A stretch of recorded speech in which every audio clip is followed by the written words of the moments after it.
Hey, John Gilroy here. A recent study shows 84% of government decision makers are planning to invest in generative AI in the next fiscal year. What could possibly go wrong? Hit the music, Manny. Welcome to the Federal Tech Podcast, the podcast that connects you to federal technology leaders. My name is John Gilroy, and I'll be your moderator. Our guest today is Reggie Townsend, Vice President of Data Ethics at a company called SAS. Reggie, how are you? I am doing fantastic, John. Thank you. What could possibly go wrong? 84% are going to jump into generative AI. That's jumping into a creek full of alligators or something, isn't it? I don't know if I quite put it that way, but yeah, I think it is wise to say, and probably not too far out in terms of prognosticating, that governments are just as interested in generative AI as the rest of the world. Now, if you're Reggie's Donuts in Chicago, you play around, you make mistakes. Well, no big deal, your customers' names or something. But if you're the federal government, you got to be more careful about revealing information, don't you? Oh, you absolutely do have to be that much more careful as a government.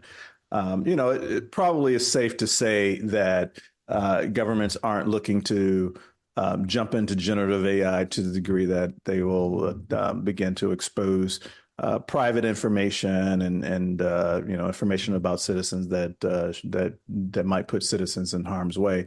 That said, as you are very well aware, there's still a lot of unknowns when it comes to this space, and so taking a prudent approach to this, easing your way in, if you will, is probably the most advisable approach for governments of all sorts. I wanted to get a data ethics guy on to talk about this, because if you just type in executive orders that involve AI, you get, 13960, promoting the use of trustworthy AI. EO 14110, safe, secure, and trustworthy. Well, this is in your strike zone, Reggie. Trust and trust. Ethics and trust, you have to start with that, the federal government, don't you? Well, yeah, you should. And the one, I guess, trait that our government has that it needs to maintain is trust.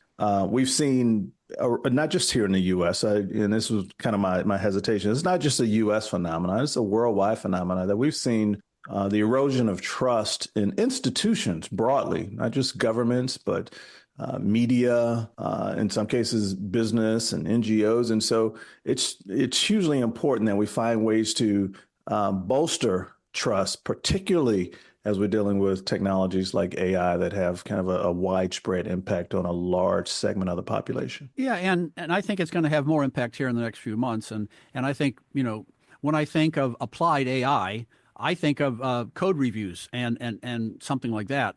Now, when it comes to generative AI, I think that's a vacuum cleaner for old stuff. And I don't know how much new stuff that's going to give you. But there's got to be, whenever you take information, you have to be worried about its origin and its validity. And I think with the federal government, you can't go beyond what is necessary. That's how I read these EOs. Is that how you read them? Is that like it's okay to apply it in the federal government, but here's the guidelines as to what you can use it for and what you can't? Well, let's explore that a little bit, John. So there really are, I would say, two major EOs related to AI. The first one came from the first Trump administration, and then the second in 2023 in the Biden administration. And so, that first EO, I think it was 13859 from Trump, was really, I kind of see it as setting frameworks, guidelines, and I think it went a fair distance in terms of proclaiming the sorts of areas where we should see priorities. Things like American innovation, focusing on American industry with AI and workers, and making sure that AI is reflective of American values. And then you get to the 2023 EO under the Biden administration that you just cited. And then in my mind, that one starts to go the next logical step, which is to say, what are some of the tactical things that we need to do in order to pull or bring some of these ideas to life, right? Now, like any EO, they're both kind of limited to what the federal government can and should do. But I think the scope of the Biden EO really attempted to use the government as a bit of a lever to say, industry, wake up. While we are certainly suggesting things that the federal government should do, we're going to do things like have the OMB be an evaluator for the AI technologies that the government procures, and so therefore it becomes kind of a de facto effect on industry. And so the attempt there was to go, if you will, a little more broad in scope to have a more direct or an indirect, I guess, effect on industry. But they're both limited to the federal government because they're executive orders, as you know. So that's how I see it. I knew in the popular press, in the political sphere, they get bantied about as though, in fact, you don't even hear much about the Trump EO. But you hear a lot of kind of conversation about whether the Biden EO will remain and that sort of thing. And I really see them as two steps in the right direction, right? If I can use that analogy. Yeah. Reggie, this is a part of the podcast where I quote a famous person and you tell me who said it. And here's the quote. Concerns over patchwork AI regulations from the national to the local level will persist. Patchwork AI regulations. That was said by a guy named Reggie Townsend. So is there a patchwork? I mean, it's like we look at the federal government, the EI, we'll have to fall. But we're not the only guys, not the only game in town. There's people all over the world playing this game, aren't there? So you can see patchwork in a couple of different ways. I think in the context of that article, I was referencing was the burgeoning state regulations or that have come on board. We've seen action out of a variety of states, Colorado, Texas, California, Connecticut, you name it. There are a number of them that are either have already put some measure of legislation in place or are in the process of doing so. And while there are similarities in all of those state bodies of work, what they are not is consistent, right? And so as in my day job at SAS, as I'm thinking about how we maneuver as a business, it becomes really important that I'm able to do business in one state the same, if not, similar in another state.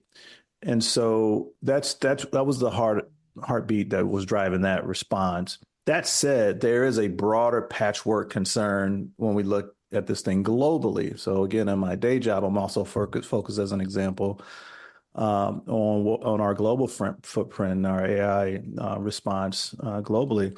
So when we look at things like the EU AI Act, or we look at efforts underway in Australia and South Korea and Canada and you name it, there is inconsistency amongst those bodies of work as well. Now, every nation has to have its own sovereign ability and that sort of thing, but it would certainly be beneficial for organizations like mine to have some measure of consistency so that we're not operating on multiple types of standards. Obviously, the world doesn't revolve around us as much as we might like it to. So, we obviously have to, obey laws in the countries in which we operate. But in terms of getting the most out of this general purpose technology, consistency and standards, I think, is the way that we would all kind of advocate. Reggie, I'm sure you're familiar with AI.gov and their 1,700 AI use cases. It's common in the business. Yep. What is interesting is that there's like 220, 225, something like that, of the use cases were rights impacting. So rights impacting in the United States, rights impacting in Great Britain, rights impacting in Rwanda. I mean, I think this is what you're getting at, is that, well, it's okay for us to do it, but we can't do it there. And maybe it's different just across the border in Canada. So this is a kind of a moving target, isn't it? Look, it is, but rights always have been. And so what makes this challenging is that, here we are with a technology that has not just the potential to impact rights, but to impact rights at scale. Right. So we're talking about speed. We're talking about volume. And to some degree, we're also talking about variety because, at any moment in time, if a model adjusts, it could affect me in one way and affect you in a different way, and both ways could be negative. And importantly, and this is where the optimist in me comes out, could also affect us extremely positively. So our challenge right now is to figure out the best ways to harness the positive potential impacts, right? So, what are the beneficial uses, the ways that we actually bolster human rights as opposed to diminish human rights? And so, I think that really is our challenge right now. It's going to take us some time, I think, to get to a point at which we can have measurements that we use consistently that will allow us to make some of those determinations. But I think that's where we're headed. You mentioned your day job at a company called SAS. Well, I think everyone knows what SAS is all. Been around since forever. Very reliable. People know it. 50 years just about. I know. Yeah. It's trust. I'm talking about trust. It's Yeah. pretty much trustworthy. Yeah. I don't, well, it's a pretty respected company. So where do you guys fit in it? Do you fit in with data governance and data management? Is that where you fit in this discussion? Yeah. So, we have an impact throughout the life cycle for AI. And so let me just kind of start there. When I think about AI, I think about it more as a life cycle than I do as a product. Right. I know that, our friends who are creating large language models are getting a lot of attention, and necessarily so these days. But, folks should know that is not the whole of AI. Generative AI is not the whole of AI, right? So there are, different subsets, if you will, of this space. And so I like to just start foundationally to say that AI is about the aggregation of data and how that data is managed and governed. It's about the development of models using that data. And then it is about deploying insights in a variety of settings. And so when I think about that AI lifecycle, yeah, we show up on the data management side. We show up with explainability. We show up with things like detection. So if you're thinking about, attempting to mitigate bias, as an example, you need to be able to detect it first. And so we show up in those areas. We show up with respect to privacy and security. And certainly we think a really differentiated story around model operations and governance and orchestration and the like. And so, we've got our hands in a number of those different areas, and it shows up in a variety of ways. Not everybody takes tools from us in all of those areas. So as a consequence, if you're in government, FDA is using it for one thing, and Postal Service might be using it for something else. But we tend to see that as a full life cycle and like to play throughout that space. Well, you just hit the phrase that pays. It was model ops. We have DevOps, DevSecOps, and now we have something called model ops. And some people are familiar with the model card, some aren't. So how do you fit in that discussion? And what exactly is this model card concept? So, I alluded earlier to this idea of measurement. So an analogy is usually helpful with this. Most folks are familiar with nutrition labels. The FDA ensures that we've got nutrition labels on our food, and those labels show us how much sodium, how much sugar, how much protein, et cetera, is in the food that we are consuming. And so if you can take that idea and apply it to AI models, with AI models, we need to understand whether those models are performing as intended. So in other words, are they accurate? We need to understand if those models are biased, leaning in one way versus another. Not to say that's a bad thing. You might want to positively bias a model for any given number of reasons. We need to know what data is contributing to those models. So what variables are most prevalent that are driving the performance of the model? And then is that model drifting over time? Because that's what models do, right? As you continue to provide them with new data, over time, the performance of that model adjusts. And so is it continuing to perform within a target range for acceptability? And if not, what are some of the remediation techniques? And so the model card really is a visual that allows one to do exactly what I just described. It captures all of those measurements, and then it articulates those measurements, I think, in very understandable terms to both technical and, importantly, non-technical audiences in kind of simple red, yellow, green light sort of format. And then it progressively gets a lot more detail for the technical audience, the data scientists and what have you, who really want to dig into data variables and that sort of thing. Well, I'm going to introduce a very, very sophisticated concept here. We talked about model ops. And another sophisticated concept is called whack-a-mole. Whack, oh yeah. And we could go to this report that SAS has, and a gentleman there by the name of Tom Wiggins, your colleague, he said that the battle will intensify between AI empowered investigators and fraudsters. It's a whack-a-mole game. AI is used for attack, AI is used for defense. Attack, defense. It's what humans do for generations, don't they? That's right. That's right. And no, nothing really more to add to that other than to say these are new tools in an old game. I don't like painting the world in terms of good guys and bad guys. Uh, However, there are people who operate with, malintent from time to time, and we need tools to be able to capture that activity and prosecute those people and what have you. But those folks are smart and they're going to use the same tools and sometimes even better ones. And so, yeah, this is a bit of an arms race in that regard. So, Reggie, you're plenty smart. Speaking of smart people, you've thought about this carefully. So, do you think the perceived benefits of AI are they overselling, or do you think they're underselling, or at what is it going to be the end of the world as we know it? What is the value to the federal government? Is it oversold? Well, that is a very simple yet layered question. And I think you know that being the master moderator as you are. Um, so let me capture it this way. We've got a long history. As a nation.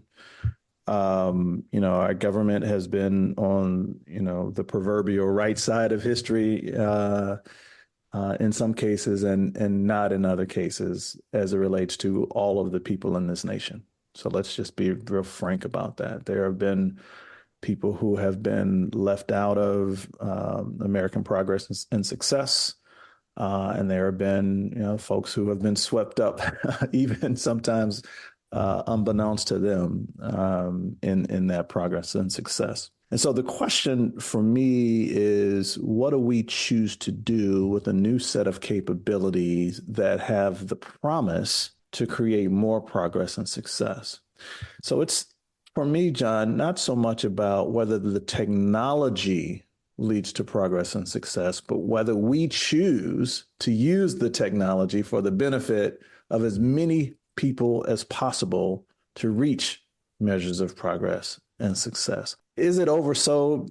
If you talk to people who have a vested interest in selling anything, they're going to oversell it in most cases. Oh boy, yeah.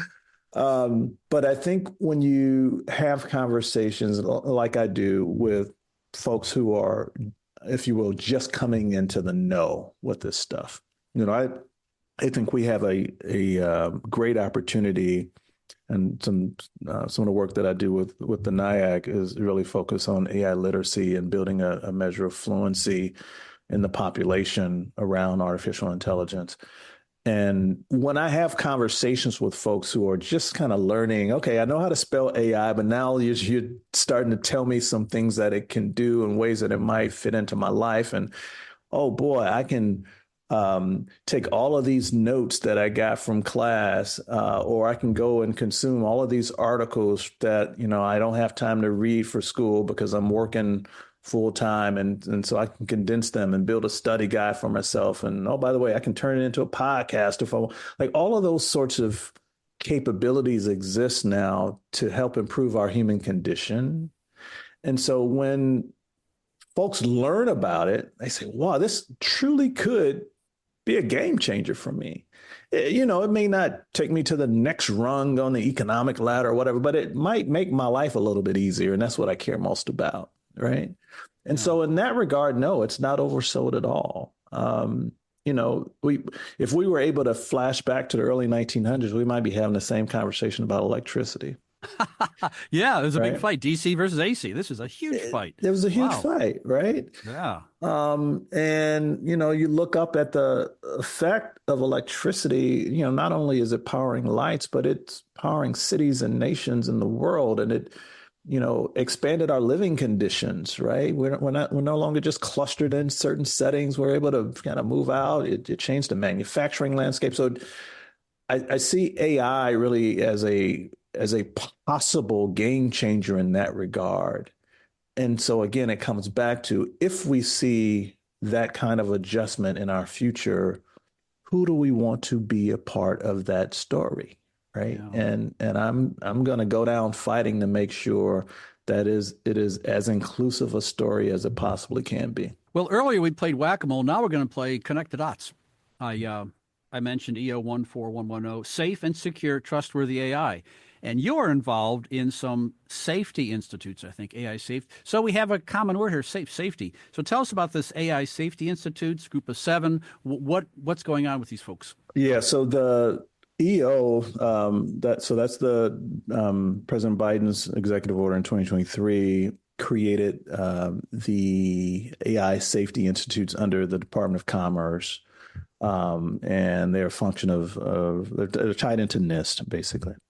And so the Safety Institute is comprised of not just government, but also private sector organizations that are helping to collaborate with the government and provide some insight as to where kind of the industry is headed.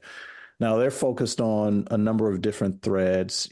For example, the prevalence of generative AI and ways that we might be able to not just deal with hallucinations and bias, but what are some of the next kind of gnarly issues to be concerned with, helping to advise on things like deep fakes and copyright and all these sorts of things that are of significant concern.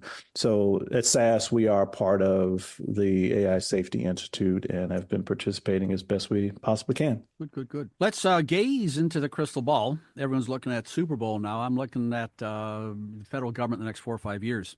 A lot of transitions coming up the next 6 months. You optimistic, pessimistic. Reggie, give us a prediction here. I generally try to stay out of the prediction business, John. Me too, but I like to ask because I have my crystal ball broke with COVID. That was, and I said, I have COVID.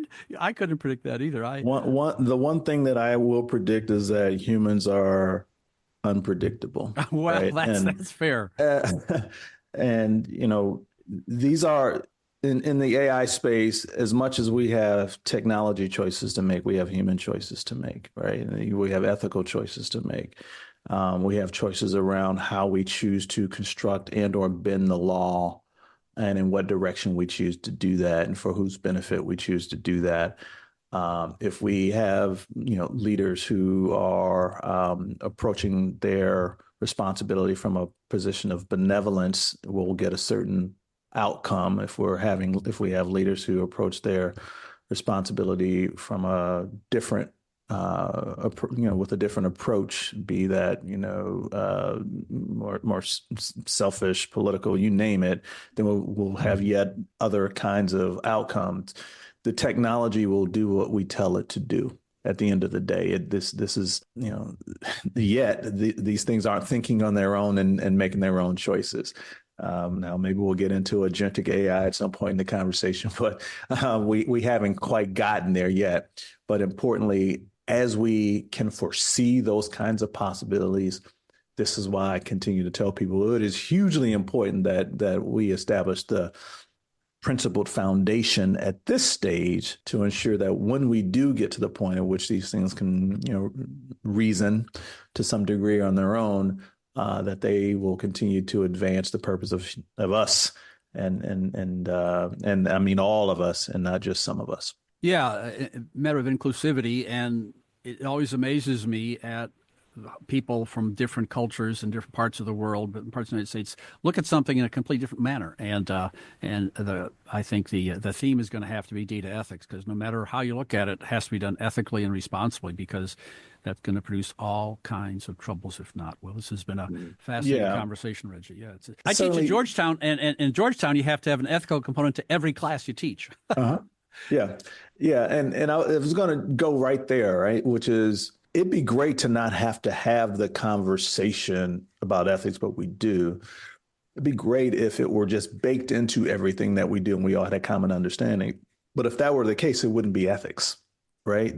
Yes, that's the point. Right. That is the point. And so it is incumbent upon, folks like yourself with platforms like you have. It's incumbent upon people like myself who have a little more advanced knowledge to broker these kinds of conversations, right? To have these conversations out in the public, so that as many people as possible can first learn and then secondly make a determination for themselves as to how they choose to operate. Right. Yeah, that's so important. Well, what an interesting perspective here.